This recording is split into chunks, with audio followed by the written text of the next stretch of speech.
રાજ્યના ખેડૂતો માટે આજનો દિવસ નિર્ણાયક સાબિત થયો. પાકની નુકસાની માટે 10,000 કરોડની રાજ્ય સરકારે જાહેરાત કરી છે. સીએમ ભૂપેન્દ્ર પટેલે સમીક્ષા બેઠક બાદ નિર્ણય કરીને એક્સ પર પોસ્ટ કરી માહિતી આપી. કમોસમી વરસાદ અને કુદરતી આફતોને કારણે પાકને થયેલા ભારે નુકસાન બાદ સરકારે ખેડૂતોને રાહત આપી છે. મુખ્યમંત્રી ભૂપેન્દ્ર પટેલે આજે સાંજે અતિ મહત્વપૂર્ણ બેઠક બોલાવી હતી, જેમાં કૃષિ, મહેસૂલ અને નાણાં વિભાગના ઉચ્ચ અધિકારીઓ સાથે કૃષિ મંત્રી અને નાણામંત્રી ચર્ચા કરી હતી. ત્યારબાદ સીએમ ભૂપેન્દ્ર પટેલે એક્સ પર પોસ્ટ કરી માહિતી આપીને પાક નુકસાની માટે 10,000 કરોડની રાજ્ય સરકારની જાહેરાત કરી છે. ગુજરાતમાં ગત 2 દાયકામાં ન થયો હોય એ પ્રકારનો અસાધારણ કમોસમી વરસાદ આ વર્ષે થતાં રાજ્યના વિવિધ જિલ્લાના ખેડૂતોના પાકોને મોટું નુકસાન થયું છે.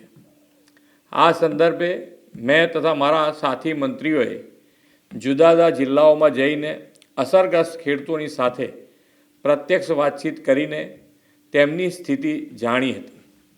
કુદરતી આપત્તિની આ ઘડીમાં ધરતીપુત્રોની વ્યથાને સમજીને રાજ્ય સરકાર પૂરી સંવેદનાથી તેમની પડખે ઊભી છે.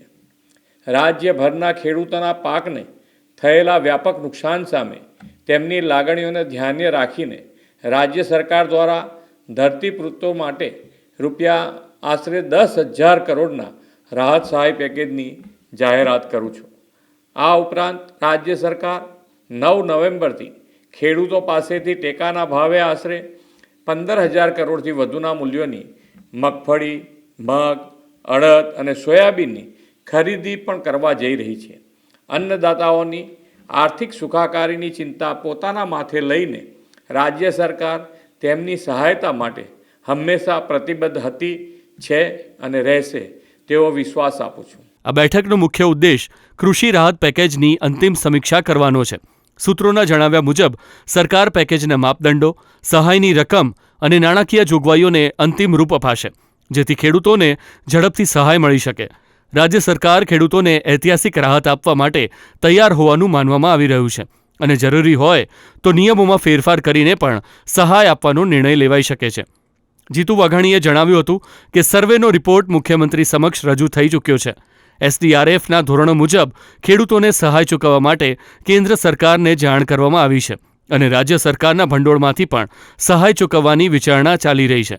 લગભગ 42 લાખ હેક્ટરથી વધારે અને 16,000 ગામથી વધારે ગામોમાં નુકસાન થયાનો પ્રાથમિક અંદાજ છે. આજે 7 નવેમ્બરે કૃષિમંત્રી જીતુ વાઘાણીએ પણ કૃષિ વિભાગના ઉચ્ચ અધિકારીઓ સાથે બેઠક કરી હતી. કૃષિ વિભાગ દ્વારા જે પંચકામ કરવામાં આવ્યું છે, જેમાં ખેડૂતોને કેટલું નુકસાન થયું છે એ જાણી શકાય એ માટે આ બેઠક કરવામાં આવી હતી. હવે આ બેઠક બાદ રાહત પેકેજની સત્તાવાર જાહેરાત ટૂંક સમયમાં થઈ શકે છે. લાંબા સમયથી રાહ જોતા ખેડૂતો માટે આ પેકેજ આર્થિક હૂંફરૂપ બનશે એવી આશા વ્યક્ત થઈ રહી છે. આ વખતે સૌરાષ્ટ્ર ઉપરાંત ઉત્તર ગુજરાત અને દક્ષિણ ગુજરાતના કેટલાય ગામડાઓમાં કમોસમી વરસાદ ત્રાટક્યો હતો. એને કારણે નુકસાન વધ્યું છે.